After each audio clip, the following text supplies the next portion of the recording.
प्रेम से बोलिए एकादशी माता की जय। भक्तों, आज आप सभी श्रवण करेंगे देवशयनी 11 की व्रत कथा। भक्तों, जो कि हर मास में आने वाली एकादशी तिथि पर 11 माता का व्रत रखा जाता है। यह वह दिन है जब भगवान विष्णु के व्रत से जीवन के सारे दोष, सारे पाप नष्ट हो जाते हैं। 11 माता का व्रत करने से पुण्य की वृद्धि होती है और घर में लक्ष्मी का वास होता है। तो आइए श्रद्धा और विश्वास से सुनते हैं 11 माता की पवित्र और कल्याणकारी कथा। प्रेम से बोलिए जय माता। प्राचीन समय की बात है। सतयुग में मुर नामक दानव रहता था। वह बड़ा ही अद्भुत, अत्यंत रौद्र तथा संपूर्ण देवताओं के लिए भयंकर था। उस काल रूपधारी दुरात्मा महासुर ने इंद्र को भी जीत लिया था। संपूर्ण देवता उससे परास्त होकर स्वर्ग से निकाले जा चुके थे और शंकित तथा भयभीत होकर पृथ्वी पर विचरा करते थे। एक दिन सब देवता महादेव जी के पास गए। वहां इंद्र ने भगवान शिव के आगे सारा हाल कह सुनाया। इंद्र बोले, महेश्वर, ये देवता स्वर्ग लोक से निकाले जाने के बाद पृथ्वी पर विचर रहे हैं। मनुष्यों के बीच रहना इन्हें शोभा नहीं देता। देव, कोई उपाय बतलाइए। देवता किसका सहारा ले? महादेव जी ने कहा, देवराज, जहाँ सबको शरण देने वाले, सबकी रक्षा में तत्पर रहने वाले जगत के स्वामी भगवान गरुड़ ध्वज विराजमान है, वहां जाओ। वे तुम लोगों की रक्षा करेंगे। महादेव जी की यह बात सुनकर परम बुद्धिमान देवराज इंद्र संपूर्ण देवताओं के साथ क्षीर सागर में गए, जहां भगवान गदाधर सो रहे थे। इंद्र ने हाथ जोड़कर उनकी स्तुति की। इंद्र बोले, देवेश्वर, आपको नमस्कार है। आप ही पति, आप ही मति, आप ही कर्ता और आप ही कारण हैं। आप ही सब लोगों के माता और आप ही इस जगत के पिता हैं। देवता और दानव दोनों ही आपकी वंदना करते हैं। पुंडरीकाक्ष, आप दैत्यों के शत्रु हैं। मधुसूदन, हम लोगों की रक्षा कीजिए। प्रभो जगन्नाथ, अत्यंत उग्र स्वभाव वाले महाबली मुर नामक दैत्य ने इन संपूर्ण देवताओं को जीतकर स्वर्ग से बाहर निकाल दिया है। भगवान देवेश्वर, शरणागत वत्सल देवता भयभीत होकर आपकी शरण में आए हैं। दानवों का विनाश करने वाले कमल नयन भक्त वत्सल देवेश्वर जनार्दन, हमारी रक्षा कीजिए, रक्षा कीजिए। भगवान शरण में आए हुए देवताओं की सहायता कीजिए। इंद्र की बात सुनकर भगवान विष्णु बोले, देवराज, यह दानव कैसा है, उसका रूप और बल कैसा है तथा उस दुष्ट के रहने का स्थान कहाँ है? इंद्र बोले, देवेश्वर, पूर्व काल में ब्रह्मा जी के वंश में तालजंग नामक एक महान असुर उत्पन्न हुआ था, जो अत्यंत भयंकर था। उसका पुत्र मूर दानव के नाम से विख्यात है। वह भी अत्यंत उत्कट, महापराक्रमी और देवताओं के लिए भयंकर है। चंद्रावती नाम से प्रसिद्ध एक नगरी है, उसी में स्थान बनाकर वह निवास करता है। उस दैत्य ने समस्त देवताओं को परास्त करके उन्हें स्वर्गलोक से बाहर कर दिया है। उसने एक दूसरे ही इंद्र को स्वर्ग के सिंहासन पर बैठाया है। अग्नि, चंद्रमा, सूर्य, वायु तथा वरुण भी उसने दूसरे ही बनाए हैं। जनार्दन, मैं सच्ची बात बता रहा हूँ, उसने सब कोई दूसरे ही कर लिए हैं। देवताओं को तो उसने उनके प्रत्येक स्थान से वंचित कर दिया है। इंद्र की यह बात सुनकर भगवान जनार्दन को बड़ा क्रोध आया। उन्होंने देवताओं को साथ लेकर चंद्रावती नगर में प्रवेश किया। भगवान गदाधर ने देखा कि दैत्यराज बारंबार गर्जना कर रहा है और उससे परास्त होकर संपूर्ण देवता दसों दिशाओं में भाग रहे हैं। अब वह दानव भगवान विष्णु को देखकर बोला, खड़ा रहा, खड़ा रहा। उसकी यह ललकार सुनकर भगवान के नेत्र क्रोध से लाल हो गए। वे बोले, अरे दुराचारी दानव, मेरी इन भुजाओं को देख। यह कहकर श्री विष्णु ने अपने दिव्य बाणों से सामने आए हुए दुष्ट दानव को मारना आरंभ किया। दानव भय से विहल हो उठे। पांडुनंदन, तत्पश्चात श्री विष्णु ने दैत्य सेना पर चक्र का प्रहार किया। उससे छिन्न भिन्न होकर सैकड़ों योद्धा मौत के मुख में चले गए। इसके बाद भगवान मधुसूदन बद्रिका आश्रम को चले गए। वहां सिंहावती नाम की गुफा थी जो 12 योजन लंबी थी। उस गुफा में एक ही दरवाजा था। भगवान विष्णु उसी में सो गए।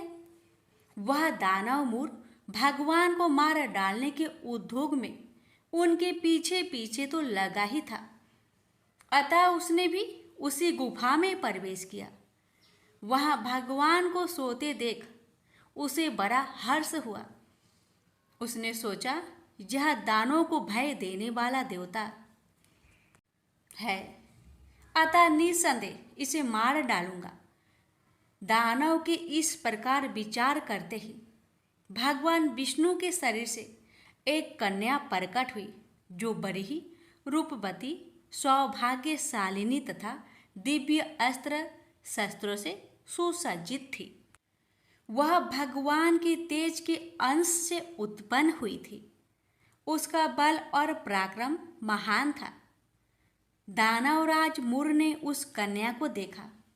कन्या ने युद्ध का विचार करके दानव के साथ युद्ध के लिए याचना की। युद्ध छिड़ गया। कन्या सब प्रकार की युद्ध कला में निपुण थी। वह मोर नामक महान असुर उसके हुक्कार मात्रा से राख का ढेर हो गया। दानव के मारे जाने पर भगवान जाग उठे। उन्होंने दानव को धरती पर इस प्रकार निष्प्राण पड़ा देखकर कन्या से पूछा, मेरा यह शत्रु अत्यंत उग्र और भयंकर था, किसने इसका वध किया है? कन्या बोली, स्वामिन, आपके ही प्रसाद से मैंने इस महादैत्य का वध किया है। श्री भगवान ने कहा, कल्याणी, तुम्हारे इस कर्म से तीनों लोकों के मुनि और देवता आनंदित हुए हैं। अतः तुम्हारे मन में जैसी इच्छा हो उसके अनुसार मुझसे कोई वर मांग लो। देव दुर्लभ होने पर भी वह वर मैं तुम्हें दूंगा, इसमें तनिक भी संदेह नहीं है। वह कन्या साक्षात एकादशी ही थी। उसने कहा, प्रभु, यदि आप प्रसन्न हैं तो मैं आपकी कृपा से सब तीर्थों में प्रधान, समस्त विघ्नों का नाश करने वाली तथा सब प्रकार की सिद्धि देने वाली देवी हूँ। जनार्दन, जो लोग आप में भक्ति रखते हुए मेरे दिन को उपवास करेंगे उन्हें सब प्रकार की सिद्धि प्राप्त हो। माधव, जो लोग उपवास, नक्त भोजन अथवा एक भुक्त करके मेरे व्रत का पालन करें उन्हें आप धन, धर्म और मोक्ष प्रदान कीजिए। श्री विष्णु बोले, कल्याणी, तुम जो कुछ कहती हो वह सब पूर्ण होगा। प्रेम से बोलिए, एकादशी माता की जय। एक लड़का सूट बूट पहनकर अपने ससुराल पत्नी को लेने जा रहा था। रास्ते में एक गाय कीचड़ में फंसी हुई थी। वह लड़के से कहने लगी कि बेटा, मैं कीचड़ में फंसी हूँ, मुझे हाथ देकर बाहर निकालो। वह कहने लगा, नहीं नहीं, यदि मैं कीचड़ में हाथ डालूंगा तो मेरे कपड़े गंदे हो जाएंगे। मुझे तो अपनी पत्नी को लेने ससुराल जाना है। वह गाय क्रोधित होकर श्राप देती है, अच्छा तुम ससुराल जाओ, तुम वहां पर नहाओगे तो आधा गधा और खाना खाओगे तो पूरा गधा बनोगे। वह ससुराल पहुंच जाता है और उसके साले कहते हैं कि जीजा जी आप नहा धोकर खाना खा लो। तब वह कहता है कि मैं नहीं नहाऊंगा। तब वह कहते हैं, ठीक है आप खाना खा लो। तब वह खाने से भी इनकार कर देता है। सब परेशान हो जाते हैं, जीजा ऐसा क्यों कर रहे हैं, ना तो नहा रहे हैं ना ही खाना खा रहे हैं। तब उसकी पत्नी कहती है कि आप क्यों नहीं नहाते या खाते हो। तब वह लड़का गाय की बात अपनी पत्नी से बताता है और कहता है कि मुझे गाय ने श्राप दिया है कि नहाऊंगा तो आधा गधा व खाऊंगा तो पूरा गधा बन जाऊंगा।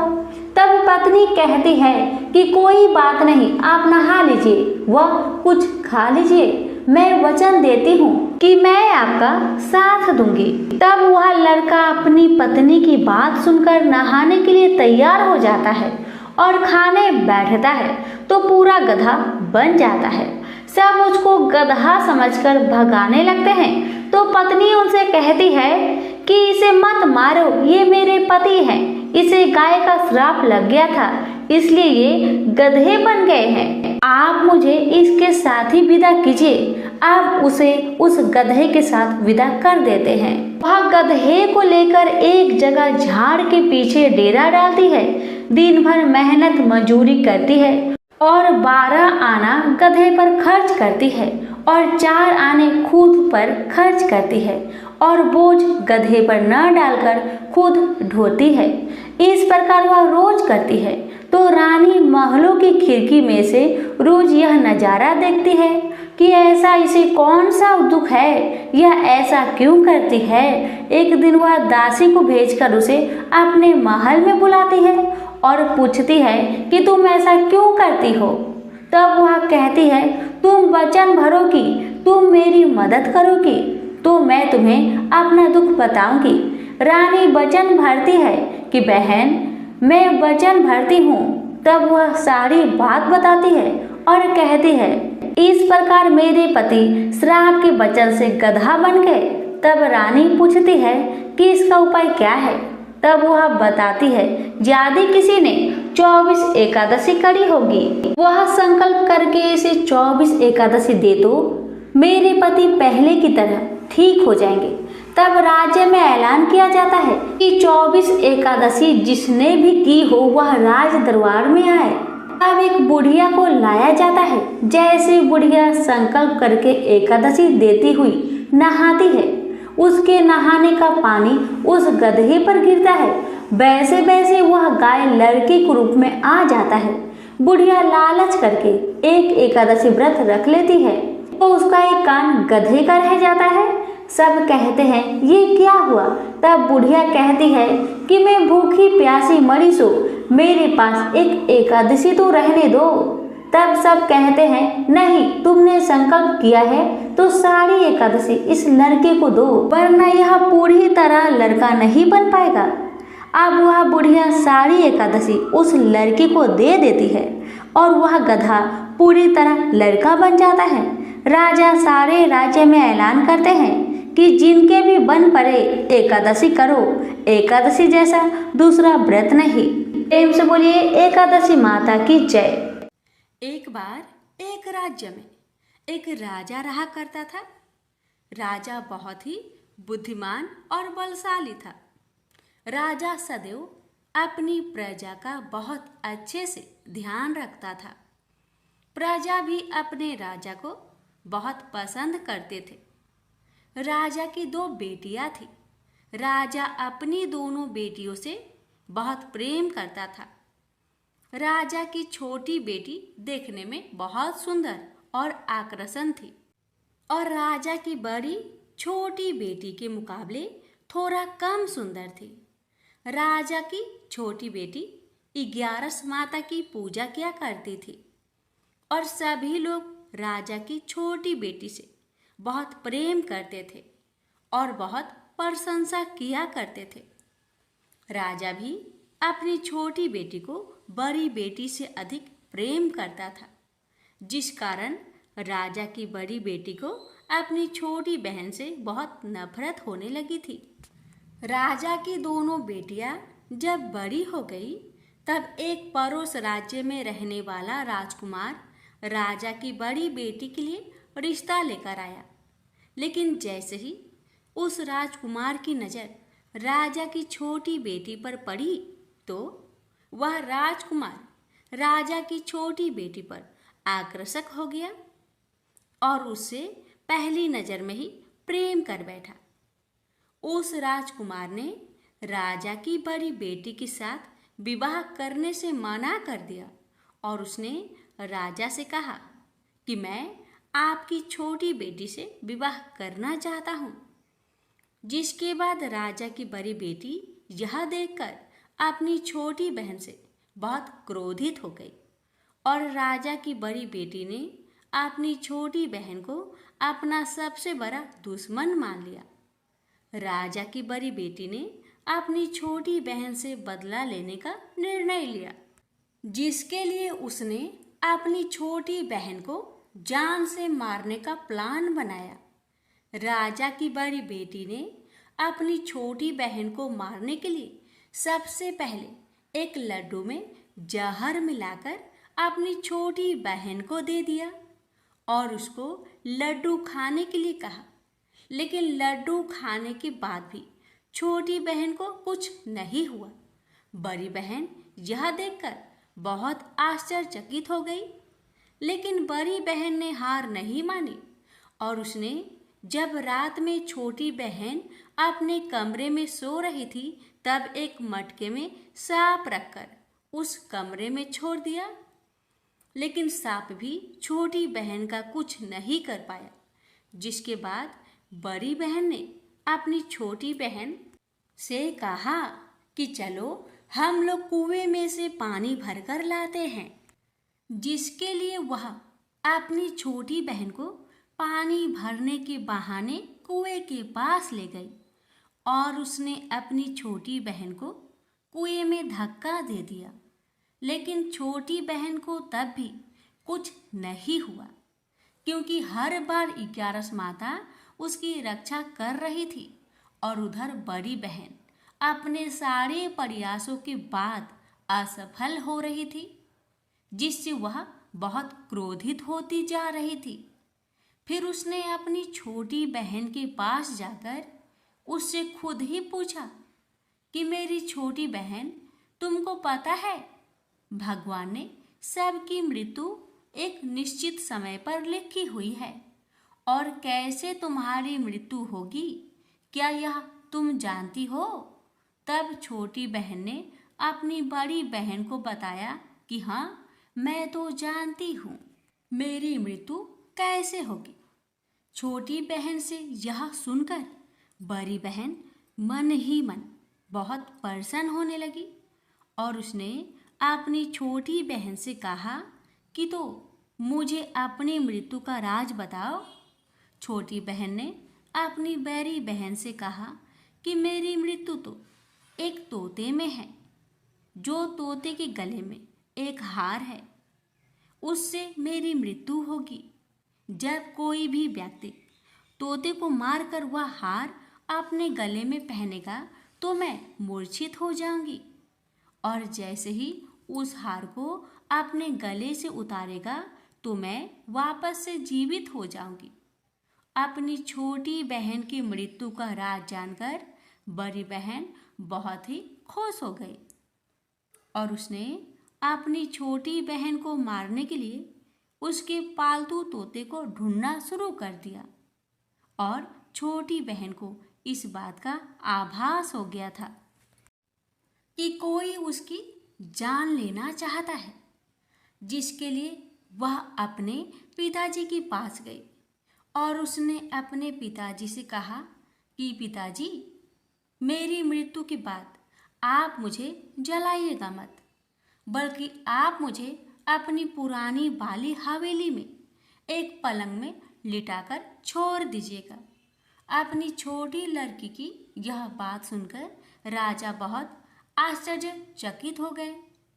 राजा ने अपनी छोटी बेटी से पूछा, बेटी, तुम ये क्या कह रही हो? तब राजा की छोटी बेटी ने बताया, पिताजी, समय किसी के लिए नहीं रुका है, कब क्या हो जाए किसी को कुछ पता नहीं है। और फिर राजा ने अपनी छोटी बेटी से कहा कि तुम ऐसी बातें क्यों कर रहे हो? 3 दिन में तो तुम्हारा विवाह है। लेकिन छोटी बेटी ने अपने पिताजी को ऐसा करने पर मजबूर कर दिया और उनसे वचन ले लिया। राजा ने भी अपनी छोटी बेटी की बात स्वीकार कर ली और 2-3 दिनों के बाद जब शादी का समय आया तब राजकुमार बारात लेकर राजा के घर आया और राजकुमार और राजा की छोटी बेटी का विवाह शुरू हो गया। जैसे ही राजा की छोटी बेटी राजकुमार के साथ फेरे लेना शुरू करती है तो उसकी बड़ी बहन अपनी छोटी बहन के कमरे में जाकर उसके तोते को पकड़ लेती है और उसको जान से मार देती है। तोते के गले में जो हार था उसको अपने गले में धारण कर लेती है। जैसे ही बड़ी बहन उस हार को अपने गले में धारण करती है तो उधर छोटी बहन 3.5 फेरे ही ले पाती है और वहीं पर बेहोश होकर गिर जाती है। जिसके बाद राजा ने बड़े बड़े दर्द हकीमों को बुलाया और अपनी छोटी बेटी का इलाज करने के लिए कहा। राजा की बात सुनकर वैद्य ने छोटी बेटी को जब चेक किया तो राजा को बताया कि आपकी छोटी बेटी ना तो जीवित है और ना ही मरी हुई है। यह मैं ऐसा पहली बार देख रहा हूँ। राजा ने वैद्य और हकीम को यह बात बाहर बताने से मना कर दिया और उनको कहा कि अगर तुमने यह बात किसी को बाहर बताई तो हम तुम्हें फांसी दे देंगे। राजा ने अपनी छोटी बेटी को पुराने महल में ले जाकर एक पलंग में लिटा दिया और वहां पर कुछ सैनिक को तैनात कर दिया। वापस अपने महल पर आ गया। राजा की बड़ी बेटी अपने पिताजी के पास आई और कहने लगी कि पिताजी, अगर यह शादी संपन्न नहीं हुई तो आपकी इज्जत का क्या होगा? आप कहे तो आपकी इज्जत बचाने के लिए राजकुमार से शादी करने के लिए तैयार हूँ। जिसके बाद राजा ने अपनी बड़ी बेटी की बात मान ली और राजा ने बड़ी बेटी को छोटी बेटी की कपड़े पहनाकर मंडप पर भेज दिया। लेकिन राजकुमार यह जान गया कि यह राजा की छोटी बेटी नहीं बल्कि यह राजा की बड़ी बेटी है।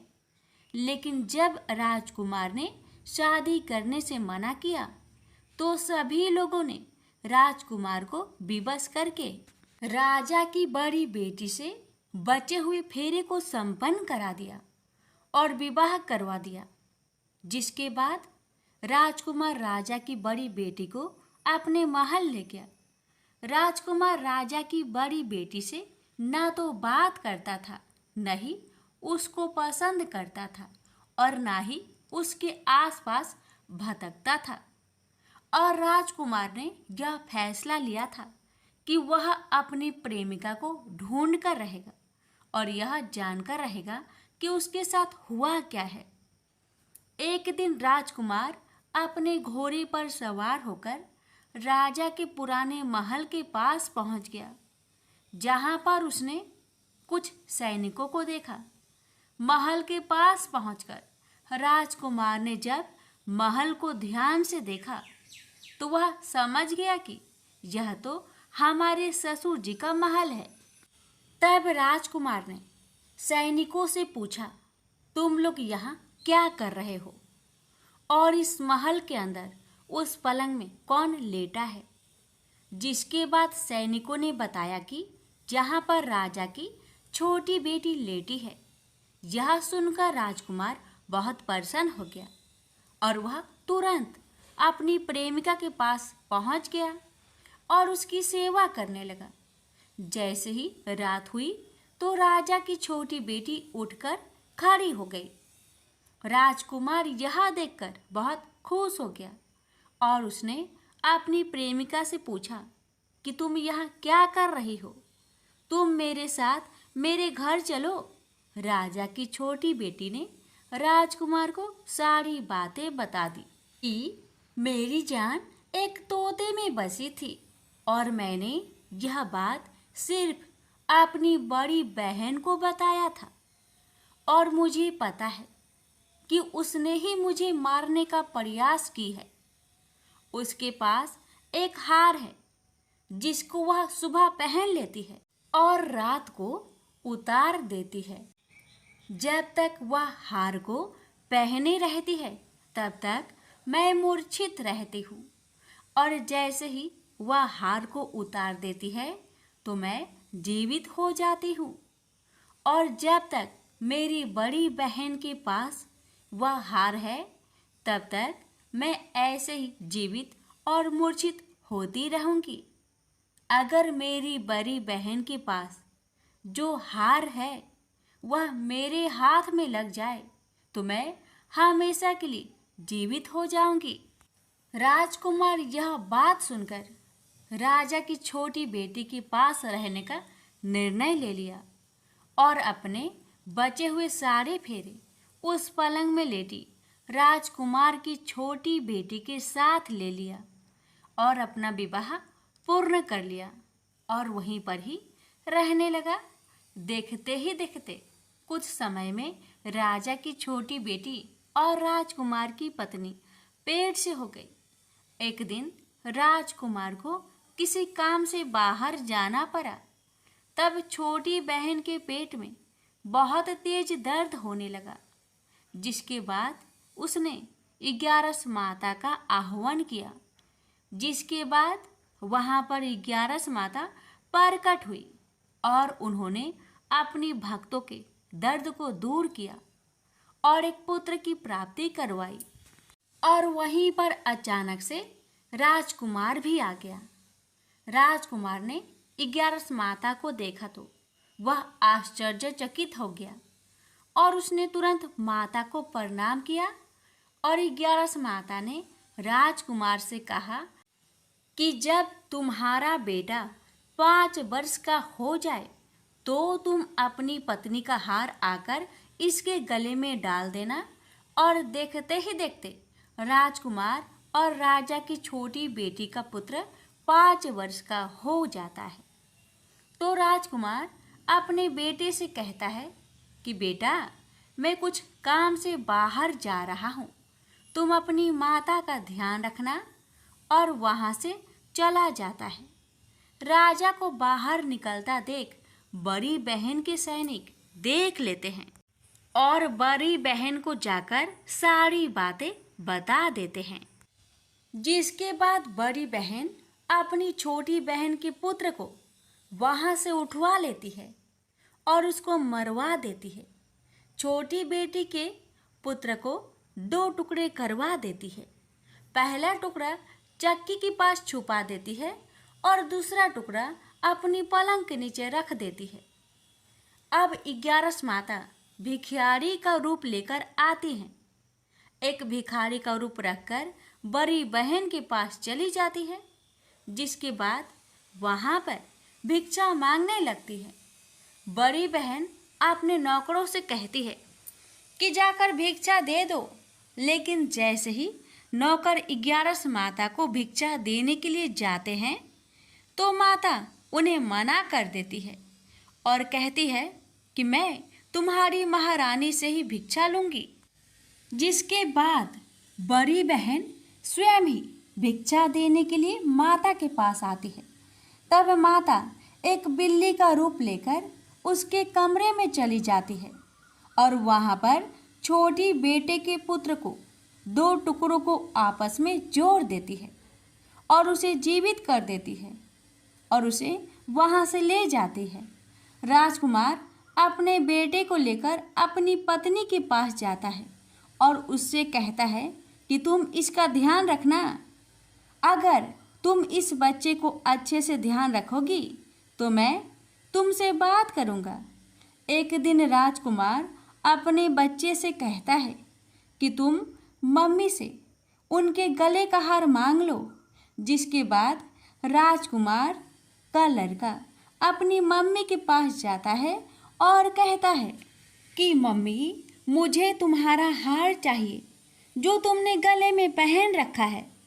यह सुनकर पहले तो बड़ी बहन बहुत क्रोधित होती है, पर उसको यह याद आता है कि राजकुमार ने कहा था कि अगर मैं इस बच्चे का ध्यान अच्छे से रखूंगी तो वह मुझसे बात करेंगे, जिसके कारण वह हार को उस बच्चे को दे देती है और वह तुरंत हार ले जाकर अपने पिताजी को दे देता है।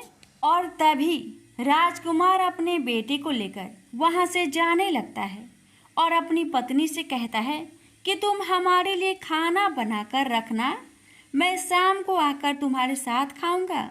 और वह अपने बेटे को लेकर वहाँ से चला जाता है, जिसके बाद वह राजा के पास जाता है और उसको सारी बातें बता देता है। राजा अपनी बड़ी बेटी की यह करतूत सुनकर बहुत क्रोधित होते हैं और अपनी परवरिश पर ही दोष देने लगते हैं और राजकुमार को अपनी छोटी बेटी के साथ रहने के लिए आदेश देते हैं। 11 माता ने जैसी कृपा छोटी बेटी पर की, वैसी ही कृपा अपने सभी भक्तों पर करना, हर कष्टों को दूर करना। प्रेम से बोलिए एकादशी माता की जय। इस कथा को हर एकादशी व्रत कथा के साथ जरूर सुनना चाहिए। इससे लक्ष्मी नारायण एकादशी माता की विशेष कृपा प्राप्त होती है। प्रेम से बोलिए लक्ष्मी नारायण की जय, एकादशी माता की जय। ओम जय एकादशी, जय एकादशी, जय एकादशी माता। विष्णु पूजा व्रत को धारण कर शक्ति मुक्ति पाता। ओम जय एकादशी माता, तेरे नाम गिनाऊं देवी, भक्ति प्रदान करने। गण गौरव की देनी माता, शास्त्रों में बरनी। ओम जय एकादशी माता, मार्गशीर्ष के कृष्णा पक्ष की उत्पन्ना विश्वातारिणी जन्मी, शुक्ल पक्ष में हुई मोक्षदा मुक्तिदाता बनाई। ओम जय एकादशी माता, पौष के कृष्णा पक्ष की सफला नामक है, शुक्ल पक्ष में होए पुत्र दा आनंद अधिक रहे। ओम जय एकादशी माता, नाम सटटिला माघ मास में कृष्ण पक्ष आवे, शुक्ल पक्ष में जया कहावे, विजय सदा पावे। ओम जय एकादशी माता, विजया फाल्गुन कृष्ण पक्ष में शुक्ल आमल की, पाप मोचनी कृष्ण पक्ष में चैत्र महाबली की। ओम जय एकादशी माता, चैत्र शुक्ल में नाम कामदा धन देने वाली, नाम बरुथनी कृष्ण पक्ष में वैशाख महावाली। ओम जय एकादशी माता, शुक्ल पक्ष में होई मोहिनी, अपरा ज्येष्ठ कृष्ण पक्षी, नाम निर्जला सब सुख करने कृष्ण पक्ष रखी। ओम जय एकादशी माता, योगिनी नाम आषाढ़ में जानो कृष्ण पक्ष करनी, देव सैनी नाम कहायो शुक्ल पक्ष धरनी। ओम जय एकादशी माता, कामिक श्रावण मास में आवे कृष्ण पक्ष कहिए, श्रावण शुक्ल होए पवित्र आनंद से रहिए, सावन शुक्ल होए पवित्र आनंद से रहिए। ओम जय एकादशी माता, जा भाद्रपदे कृष्ण पक्ष की परिवर्तनी शुक्ला, इंद्र आश्विन कृष्ण पक्ष में व्रत से भाव सागर निकला। ओम जय एकादशी माता, पापंकुशा है शुक्ला पक्ष में आप हरण हारी, रमा मास कार्तिक में आवे सुखदायक भारी। ओम जय एकादशी माता, देवोत्थानी शुक्ला पक्ष की दुख ना सके मैया, देवोत्थानी शुक्ला पक्ष की दुख ना सके मैया, पावन मास में करूँ विनती पार करो नैया, पावन मास में करूँ विनती पार करो नैया। ओम जय एकादशी माता, परमा कृष्ण पक्ष में होती जन मंगल करनी, परमा कृष्ण पक्ष में होती जन मंगल करनी। शुक्ल मास में होए पद्मिनी दुख दरिद्र हरनी, शुक्ल मास में होए पद्मिनी दुख दरिद्र हरनी। ओम जय एकादशी माता, जो कोई आरती एकादशी की भक्ति सहित गावे, जो कोई आरती एकादशी की भक्ति सहित गावे, जन गुरु दिता स्वर्ग कबासा निश्चय वह पावे, जन गुरु दिता स्वर्ग कबासा निश्चय वह पावे। ओम जय एकादशी माता, जय एकादशी माता, प्रेम से बोलिए एकादशी माता की जय।